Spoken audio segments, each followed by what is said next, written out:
Well, hello and welcome to Environmental Coffee House. I am Sandy Shellis and I'm going to get rid of that.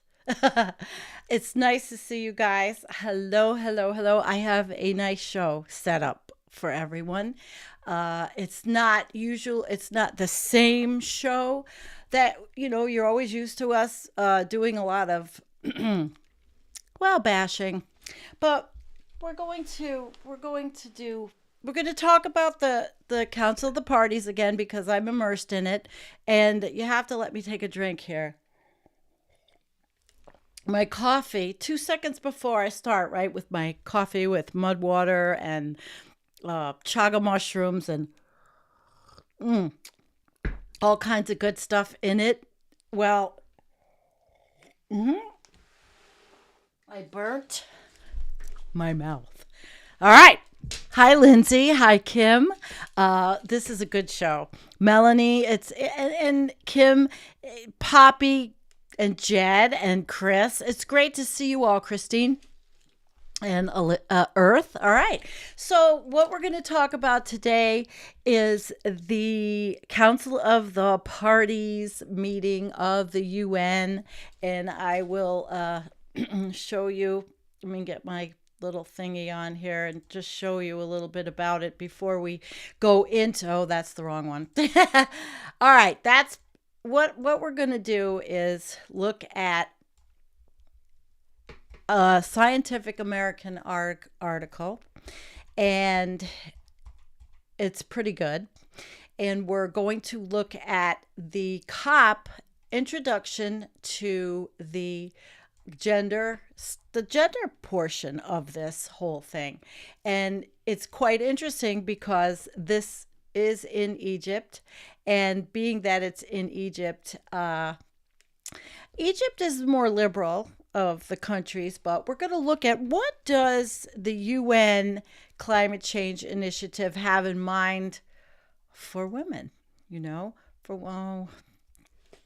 stupid thing, for women.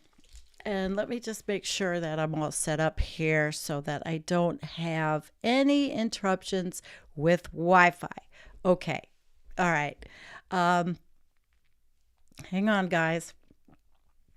All right. I like to look at different screens. All right. So this is the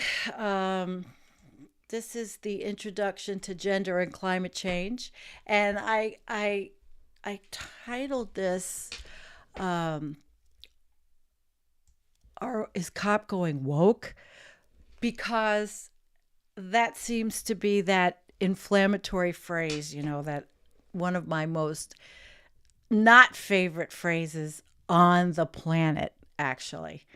That's why I called it that. But there's a lot of information here. And while I'm not going to show you all of it, I do have an introduction video that I made that will ease you into the topic, okay?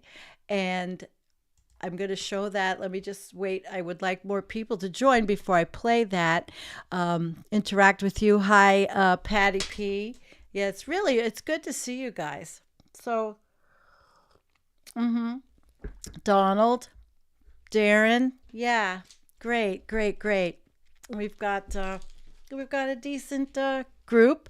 I'm trying out the times for these shows, and I've been really, really, really working hard on keeping up with all of the different areas of the United Nations COP meeting. And it's very easy for a lot of us to say, oh, cop out 27 and it sucks and all the and all those things, and we can do that, right? But I don't want to do that today. I really want to educate. I want to show you what the United Nations, the evil United Nations of the New World Order, is doing in bringing women's voices into the conversation. And it's a very important voice. Very important. We are important. We are the backbone to society. And when terrible weather events happen, women are so integral in, well, first of all, they get hit. We get hit. Women have kids. Women take care of the men in so many countries, in the patriarchal countries. They have a lot of different responsibilities, and they don't have a seat at the table, that they should have, right? All right. Well, hi, Jarko Korpa. How are ya? It's great to see you. Okay. Okay. She's going to park her cop pessimism for the day, for the presentation. That's good because there's, plenty of bashing, and Antonio talked about his piece with the power. Jen and I did our intro, and I guess I'm going to make this into a playlist because I actually really enjoyed this part. All right. And all right, well, as people are joining, it's not going to be a big group on a Sunday. I'm not sure what times are good, but 3 o'clock, I couldn't do 2 o'clock because I couldn't make it to 2 o'clock by 2 o'clock. And, I'd like to know what's good for you guys. So you let me know. I'll just have to get my ass out of bed earlier and go to bed earlier on Saturday nights. I have been actually just really perusing all of these videos from all of the different, not just the videos by the United Nations or done for COP. I don't know. I've been looking at all of the different groups. The We Don't Have Time, which I say, I call them capitalists, but this is a big conference, all right? And in my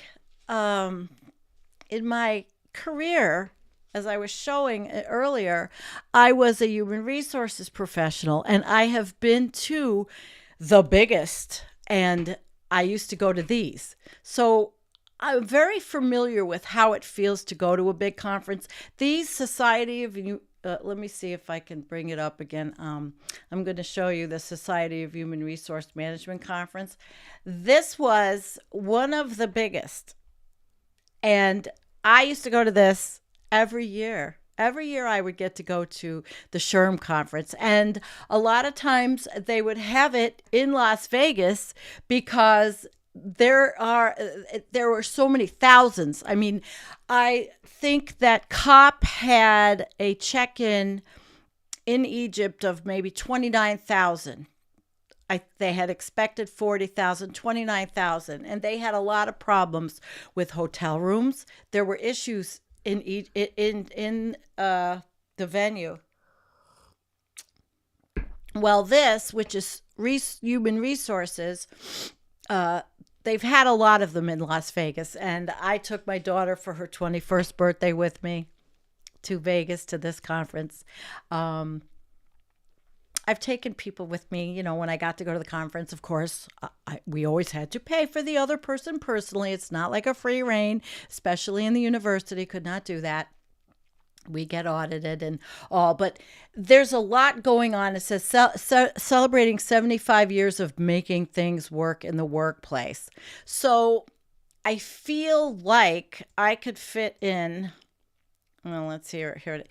I could fit in beautifully if I was at a COP conference. I would find my place and maybe even go as a journalist, but I could never afford it. But it would be quite exciting for me to do something like this, even with the, people saying, oh, they fly their expensive jets or their private jets. I don't know how I would ever do it. But anyway, so now that I've given you an introduction as to why I'm interested in the the gender agenda that has come in, we'll look at some of the meat and potatoes after after the video I show you. So let's get ready, and we're going to see this video I put together for this morning, and I sure hope I uploaded it. No, I didn't. Okay, wait. We can just do this. It won't take long. It is called Is it mine? Yes. All right. No, it isn't.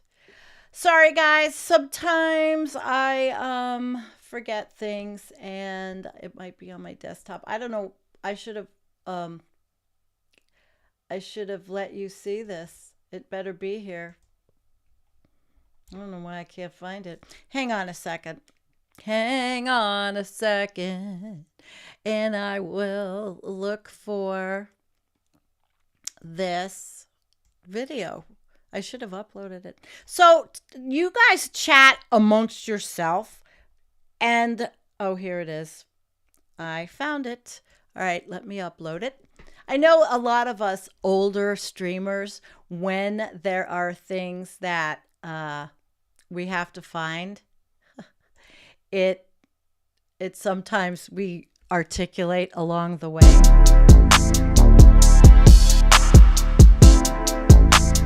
Enjoy.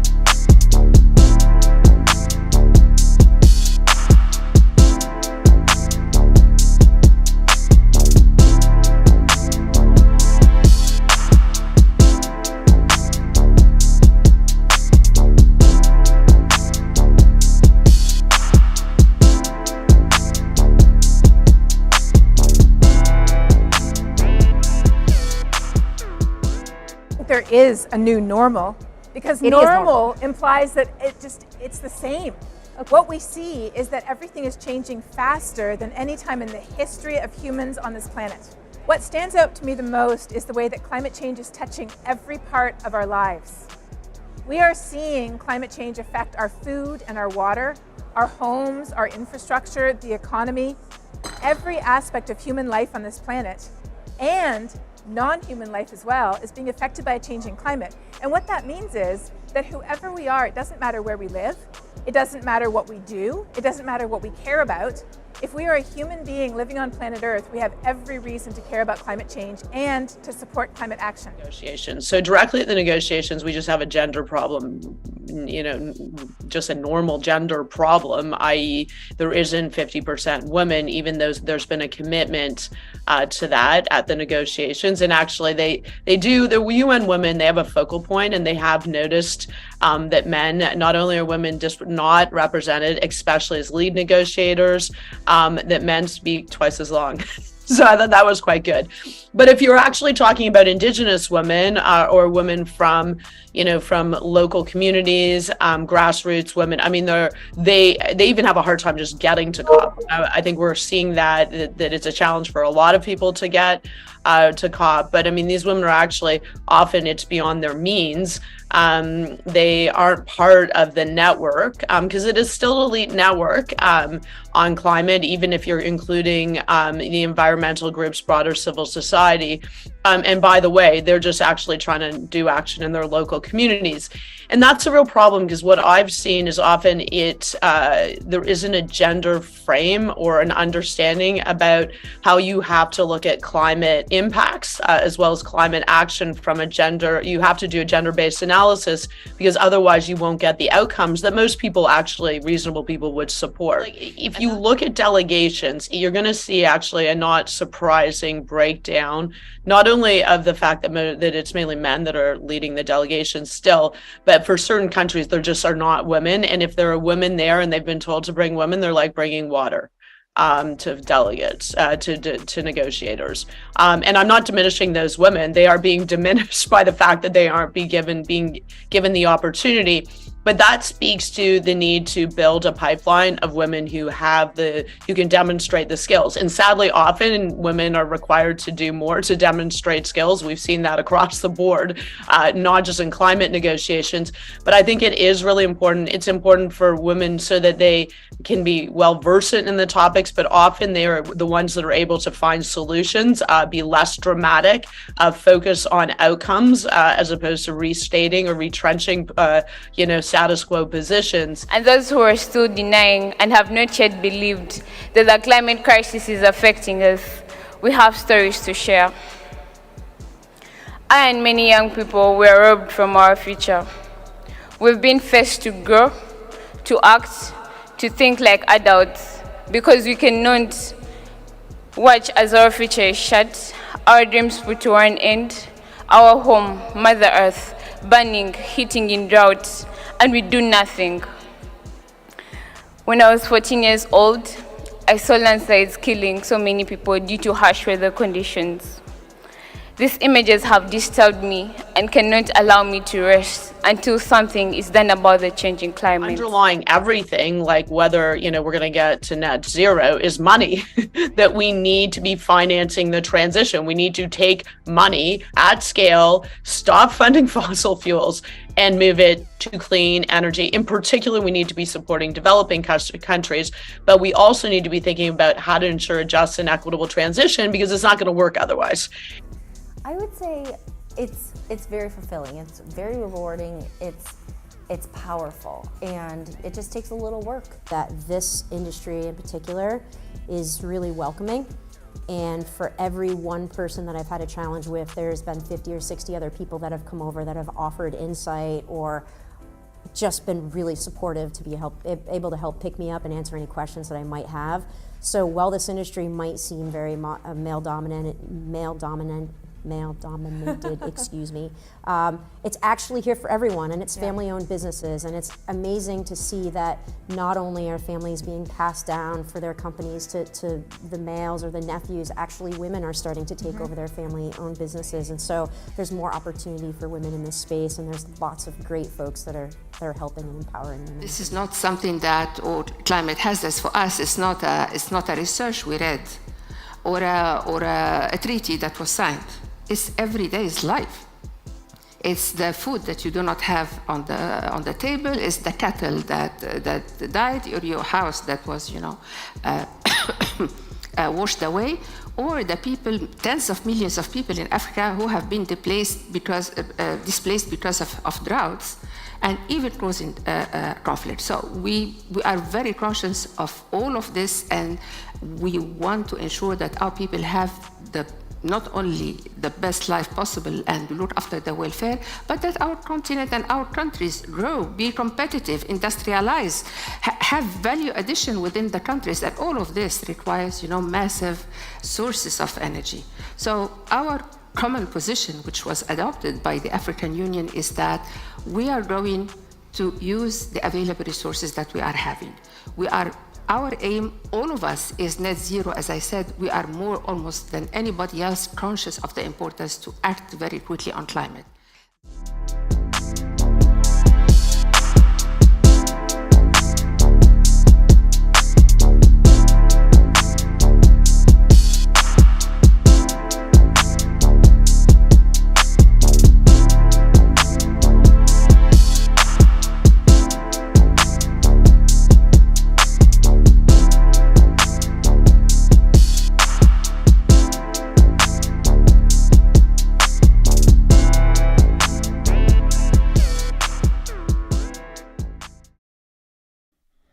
All right. Well, there's the intro that I hope you learned from all different kinds of women that have a voice. And people are talking about how angry they are that the fossil fuel industry is there, and yeah, I am too. It makes me sick, the lobbyists. But there's women in that, and there's women that work for the energy industry. And there's many, many women that probably are going into the renewable industry. Say what you will.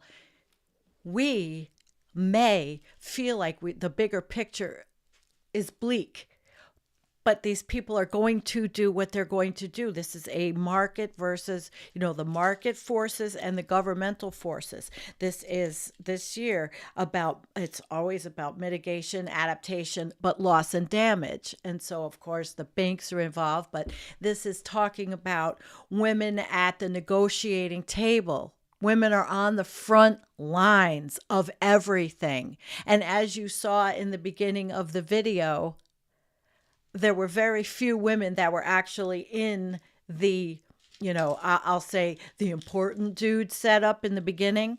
Very few. And did you see where most of them were situated? We're in Egypt.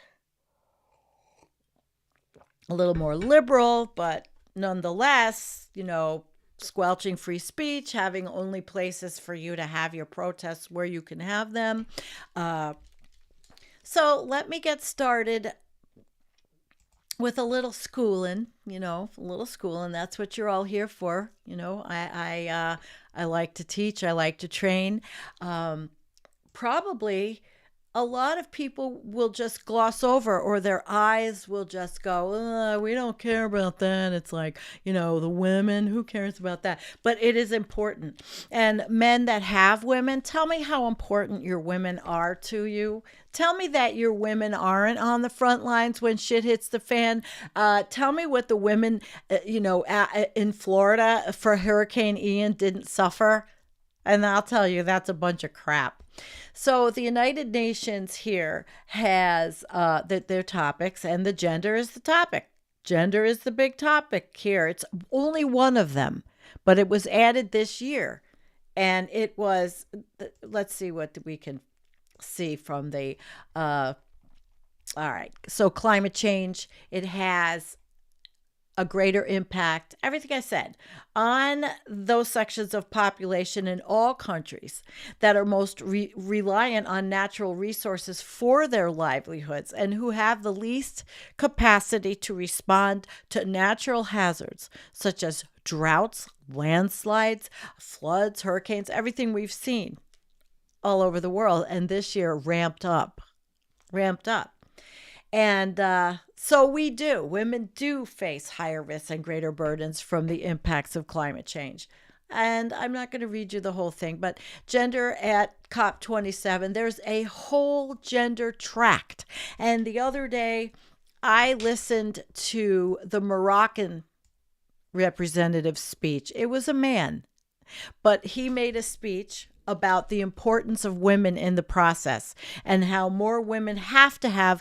He didn't say it specifically, I don't think, like seated at the table, but that more women have to be involved. And I think that the countries, the Middle Eastern countries, some of them, the more liberal ones, understand this. And like Catherine McKenna said, maybe the women were there to fetch water for their men during the conference, but women like Catherine and many others that are blazing the trail with the scientists to try to make something happen, because whether you like it or not, it's happening. It's happening. And the trade show is happening, and the capitalists are there, and the green energy people are there, and the fossil fuel industry is there to rub it in everybody's noses, mainly the UN, because they know they've made a killing. So let's look at this. You see, the way it's set up, home, it will show you the different sessions and documents that go with those sessions. And there's a lot of sessions. There's a lot of things. 20,000 people and everybody has a different area of specialty.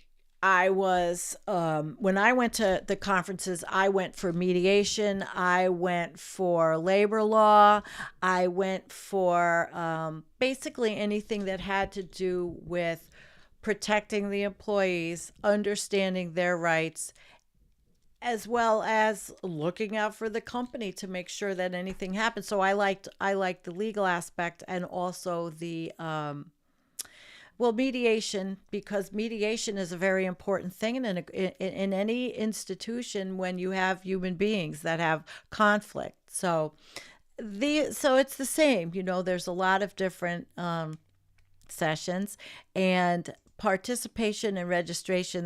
It's quite a large undertaking, and it takes, after they do this one, regardless of climate change, regardless of the crisis, regardless of the problem, somebody is going to start working on this. And these are all of these different groups, the NGOs and the governmental groups all over the world will be working for the next one, for COP28 in Dubai. They will hit the ground running. They will take a week or two off and the planning starts. It's a huge undertaking.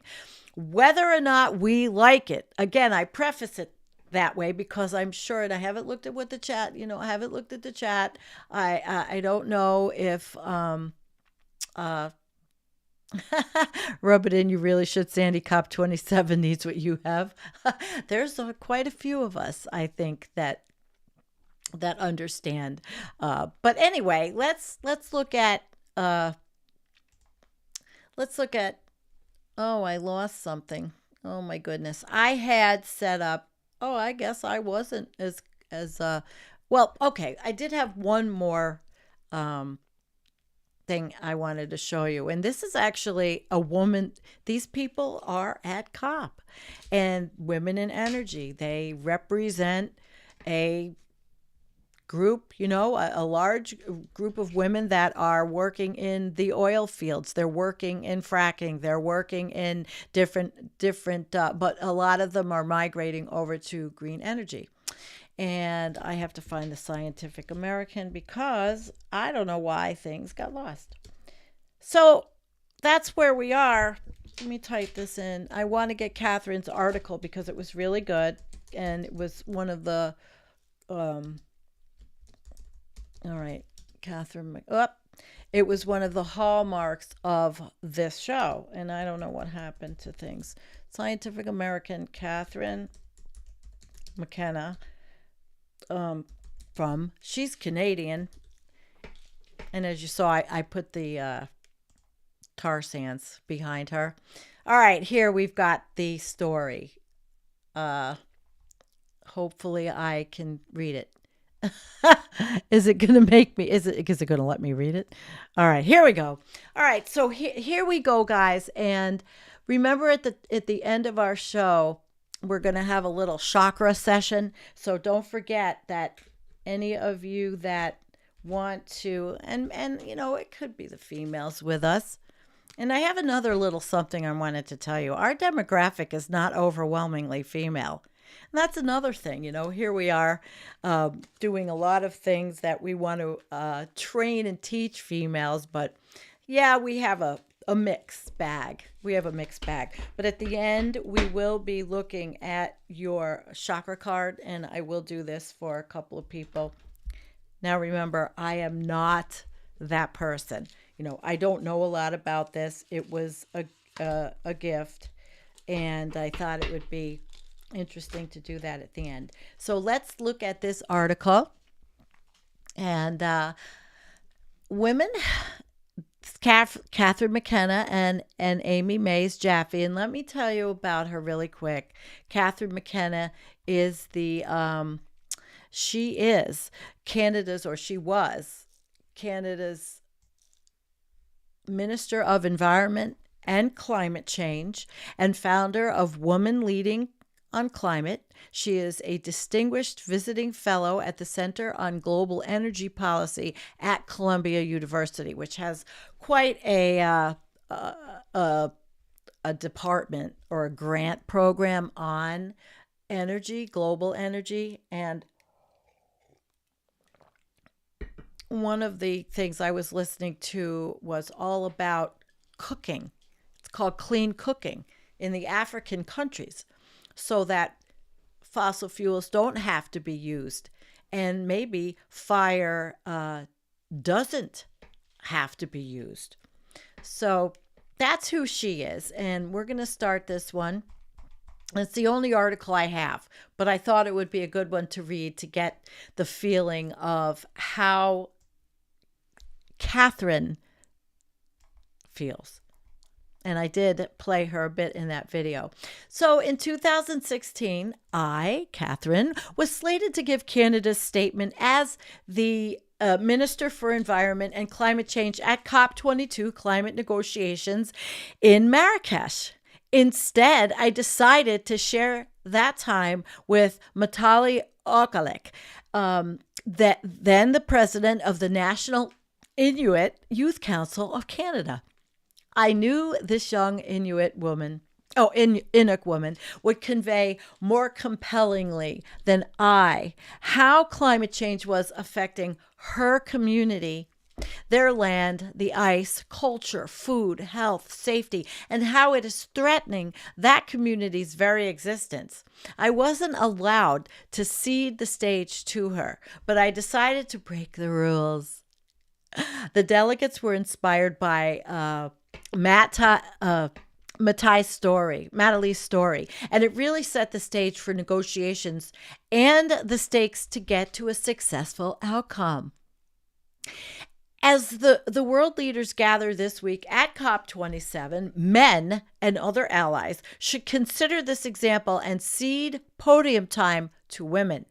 In addition, we need to break more conventions and rules to ensure that underrepresented women's voices are heard throughout these negotiations. This is especially critical to the as attendees discuss how the countries of the global north, responsible for most of the world's carbon output, should help the global south deal with the effects of that pollution. The perspectives of women whose voices are underrepresented in climate discussions are instrumental to solving the climate crisis in a more and just and equitable fashion, and can contribute powerfully to our understanding of climate action across the globe. Ceding the floor to women at these meetings is more than just a gesture. It's a matter of fairness. UN studies show that 80% of people displaced by climate change are women. The floods in Pakistan earlier this year are a prime example. Huge numbers of rural women have lost their homes and their livelihoods, and about 650,000 women could face disruptions in pregnancy-related health care. Don't say anything. Okay. The effects of climate change on women compound existing gendered conditions that exist in many places. This includes higher income inequality and financial insecurity. And we know that with a changing climate, if we do not act decisively now, the situation's only going to get worse. At the same time, women are leading the way around the world in advocating for climate action and providing solutions. Young women are on the streets demanding climate change. Demanding change. We already have climate change. They're not demanding it. Indigenous women are mobilizing in their communities, and women scientists are doing critical climate research and innovation in labs. And many women parliamentarians are pushing for climate positive laws in government. But when it comes to the international climate negotiations, where policy changes are solidified and goals for climate mitigating and adaptive actions, these women's voices need to be amplified. And I wonder if I have something that equals an amplification, but here they just have to, they just have to be amplified, according to Catherine. And we need not only hear women's voices, we need to hear a far greater diversity of women's voices. That diversity reflects experiences that, I'm sorry. It doesn't want to move. Okay. Experiences that women are experiencing in locations suffering the most: weather, deforestation, economic hardship, displacement, extreme weather, food insecurity, or any combination of these challenges. The UN's strong commitment to promote gender equality is making progress. Over the years, women have come to comprise a larger percentage of the delegates to the UN Framework Convention on Climate Change's UNFCCC constituted bodies, the chief technical and decision-making committees for global climate deliberations. For example, in 2021, the Adaptation Committee reached 68% women's membership. So, okay, let us look for, I've got the weirdest stuff happening today, but let's look for no, it's not working.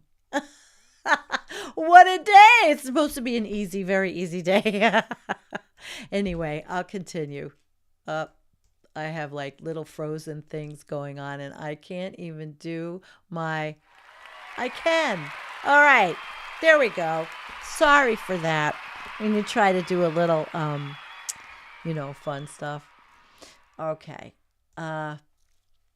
But at the main negotiating tables, major barriers to women remain.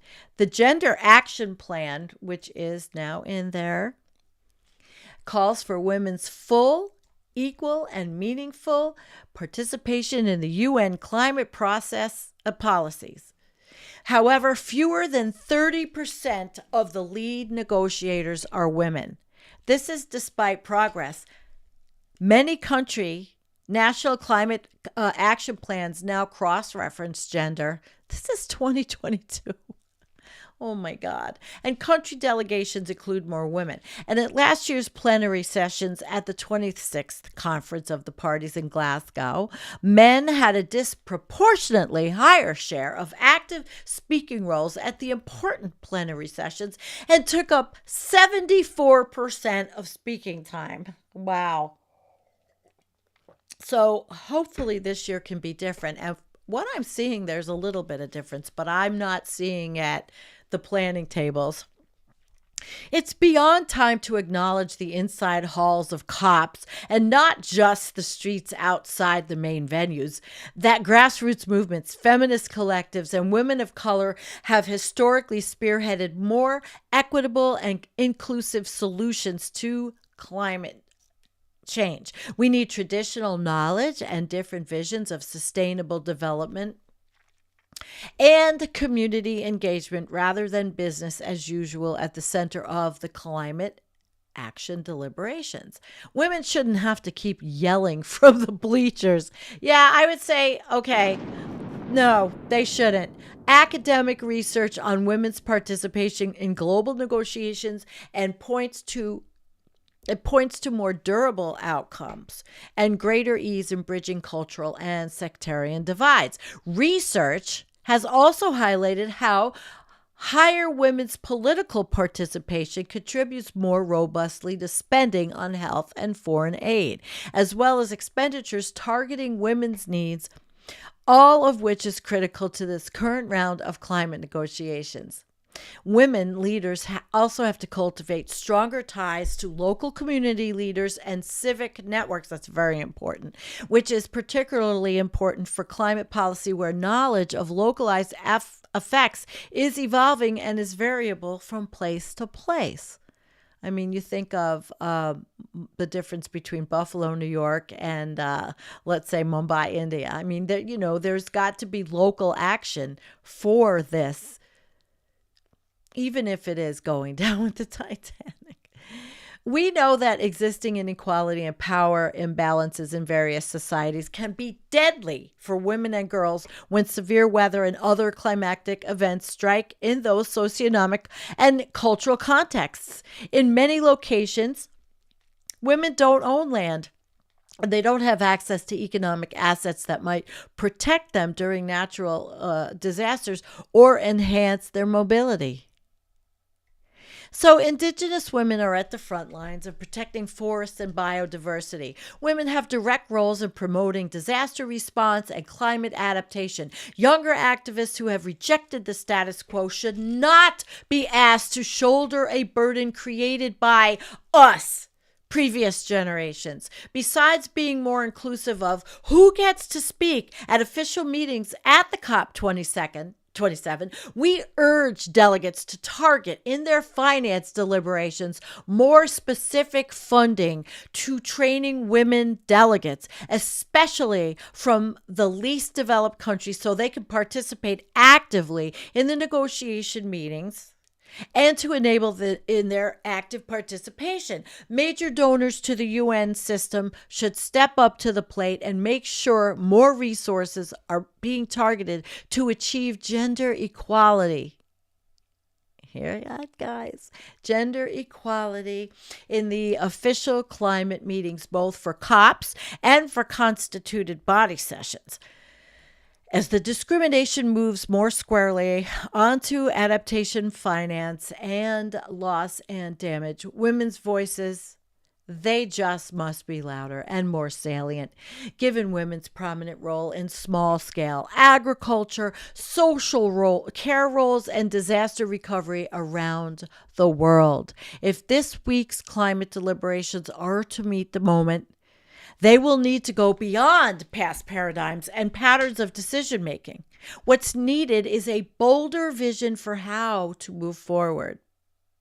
One that truly encompasses who is harmed by climate change, what they need to adapt and thrive, and how to heal the planet. So far, the traditional political hierarchies have failed to present real alternatives. It's time to open the door to those who are most directly affected and who might have greater insights on the urgent response that is required. And I would say she definitely, yeah, she could get, well, she'll get the kitty. Let's give her a kitty. All right. She gets the kitty. I liked it. And I think she writes well. And oh my gosh, I am going to write to her and get her on our show. Because Catherine understands that it's happening no matter what we do. And even though COP seems like a huge waste of time to a lot of people, well, right here, I don't think it was a huge waste of time. You know, if women and girls, if people can finally get on the bandwagon, you know, more so the young women, not our age, the younger women. I had clips from women that were older, and oh my goodness, and I didn't want to put them in. I don't know. I just didn't want to put them in. I've heard enough from my age group. I've heard enough from all of those women. I want to hear from the younger women, and we will. And we absolutely will. So what I wanted to do next was then go back to their website. And hi, Andy. Hi, Andy. Hello, Rollins Switch. I wanted to go back to this and just go through what is happening in each area. All right. So in each area, there's information. They have different topics. The Women's Day is actually the 14th, which I hope to be watching, and Open Space Learning Day, Adapt today. Well, that was yesterday, I believe. What is today? The 13th? Today's the 13th? I don't know why I'm like so screwed up with everything dates. I had everything perfectly set up here for this, and you know, best laid plans. But it's quite here's another thing that women definitely can make a difference. Fashion. Okay. The fashion industry, and how are they tackling the climate crisis? Probably not hard enough, you know, and I'm living proof that I'm probably wearing those materials that kill animals or pollute. Oh, I'm sure. And I'm sure that the shirt I'm wearing was probably made in somewhere in an Asian country. I'm sure of it because I am that guilty American. So they really are tackling a lot of issues. Decarbonization plans announced. That was yesterday. That was talk. I mean, like I said, guys, you could think none of this is going to work, but it doesn't really matter because this is how the world works. And the fight is out there against these systems and against the capitalist free market and market. All those fights are going on. Not to cover for today, not for this show, but they're all there. They had a decarbonization day. And of course, the companies that are there, the vendors. I would love to see the vendor fair. I know Paul Beckwith walks around the vendor fairs, and he showed us last year. So, he's lucky enough to be there. I say lucky enough because in my life, I thrived in business. I did. And, I guess I think I was really good at working for the employees and not, maybe that's why they didn't want me after I became disabled, because being that person that always cares about the employees is, well, it's not always the positive, I guess. So, all right. And I'm just going to read the About Us, the little piece here. Where is it? About Us. All right. Where's the About Us? Well, it's not showing me the About Us. It's just, see, nothing's wanting to really work really well today. I'm not getting to where I want to be. Oh, scientists at COP27 warn against the limits of adaptation. Okay, that ought to be good. That ought to be really good. It's a lot of information in here. I eat it up. I love it, regardless of knowing that COP out. People want to call it COP out. I like this. And I think that the gender topic is a good one. And maybe I'll show you this while we're at it. And it's cute. And let me make sure that we can hear it. Hang on. No, you can't hear it yet because I need to get the sound on. This is these little weird things that happen in this goddamn software. All right, let's watch this one. This is their intro to the gender Climate for change finance. is accelerating, impacting more and more communities around the world. The worst affected are the poorest countries, with rising sea levels, increasing temperatures, and extreme weather conditions. Within these countries, the poorest, most marginalized groups have the fewest opportunities to protect themselves. Due to discrimination and gender norms, women and men are impacted differently by climate change. In many developing countries, men work away from the home while women cultivate tiny plots of land without irrigation to produce food for their families. Climate change directly affects their ability to grow crops. On top of that, women often face barriers to basic education, employment, and to owning property. This often leaves women voiceless in advocating for climate change solutions and vulnerable to its adverse effects.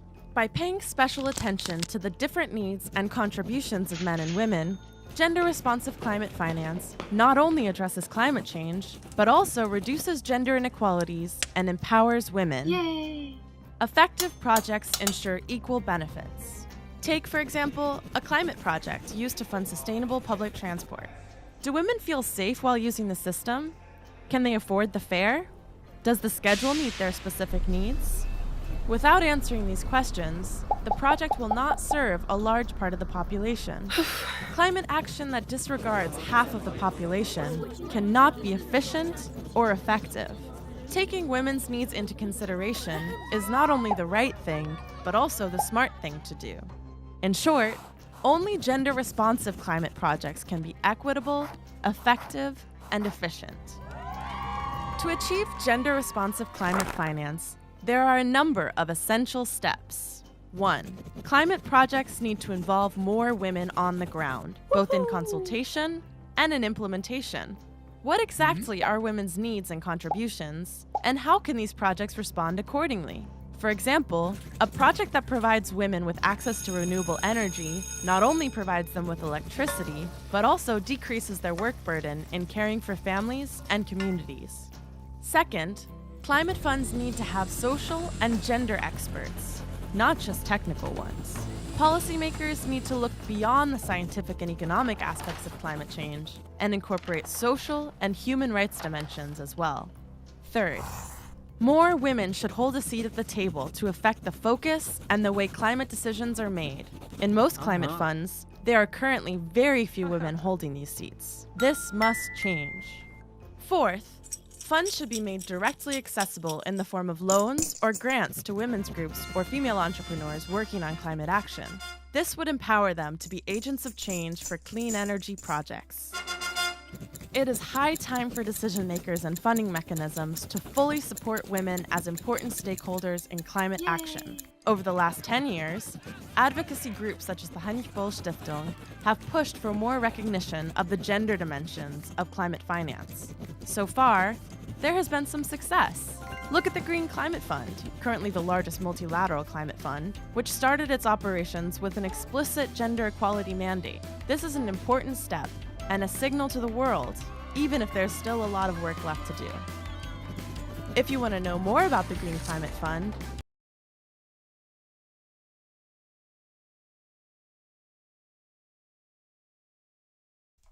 Okay, so I saw lots of different comments in the comment section in regards to this, and I like to look at them because, of course, there's, it sounds so kitschy, but when they are actually down and dirty and making these plans and planning to be on these committees, and believe me, the banks have to bring them in too, because it's all about the money. It's all about the money. There's not a thing we can do to change this or say, oh, don't have it, it's a waste. It's not going to happen. So let's see. I know that. Hi, Jean. How are you? Jean, Barefoot College in India are only investing in the women in communities because they stay in their communities to pass on the knowledge, which is actually excellent. And it's not just communities in the global south, although, the global south really does suffer a lot more than we do. Even the people that lost their homes in Ian are probably all living in some kind of either subsidized or family. It's a lot of people. I haven't followed up on what's going on down there. I haven't. Let's see, guys. Heidi said she saw Paul Beckwith's at the video of COP26 and it was great. Oh, I will have Paul on as a guest. He is definitely following a different area than I am, even though I'm not there. So, well, that's really basically what I wanted to go over. This is what's happening in the community of COP26 with the gender, and that women work in all kinds of different arenas and actually have a lesser of a representation in these UN COPs every year. And that there's definitely, I wanted to show you again, that a big look at these people are probably the people that are at the COP, these different energy companies, Energy Inland, and they may have sent the women this year. They may have sent women in energy. So because these are the companies, but it's not just fossil fuel companies. And perhaps, of course, I think it's a bunch of crap to think the fossil fuel industry wants to, just say, okay, we want to completely end what we make our money doing. That's ridiculous. So anyway, all right. So what I thought we would do is I would give you my little like and subscribe, buy me a coffee. Yes. Buy me a coffee. I need to have a subscription coming up. Oh God. And, after this whole last incident with the cat, and it is a week today and I'm trying not to cry. I let it out on Facebook. I need to, that was an expense. I was blindsided. So, oh, and no more green siding. I think there's some new words coming out of COP. I don't know if it's green siding like blind siding. It could be. I think it is green siding, which we will learn about. But it's really very, very important to know that women are a big part of what's happening in this world, and they are disproportionately affected. And women, also have to deal with so much abuse and sexual abuse. Sorry, but it's true all over.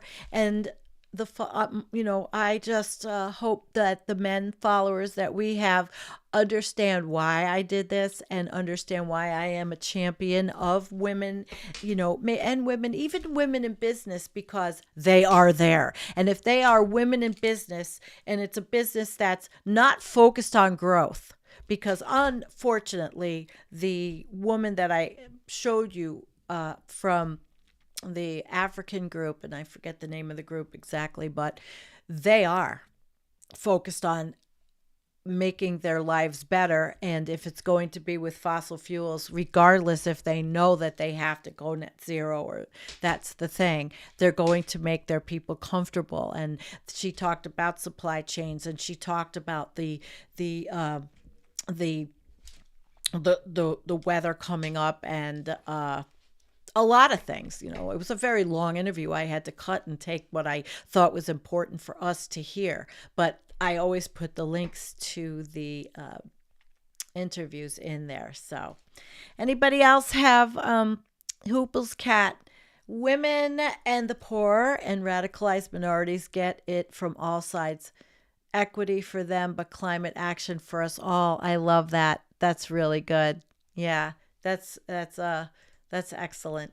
I definitely like that. Thank you. And don't forget, Hoople's Cat has a wonderful channel, as does Vegematic, who was here with us earlier. I saw his, are you still here, Veg? Don't forget to go to the Vegematic channel. He is prolific from Canada. Wonderful. And let's see, climate teacher John. Okay, I see that you're here today. And Earl's here. Earl, we didn't pick a flush. All right, I'll do the flush. The flush of the day, if Earl is still here.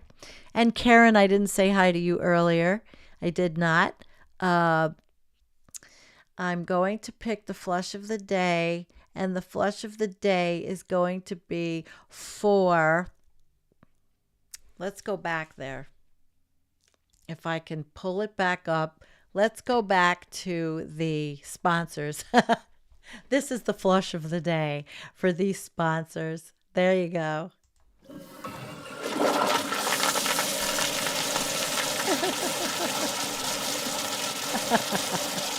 Okay. Are you happy now?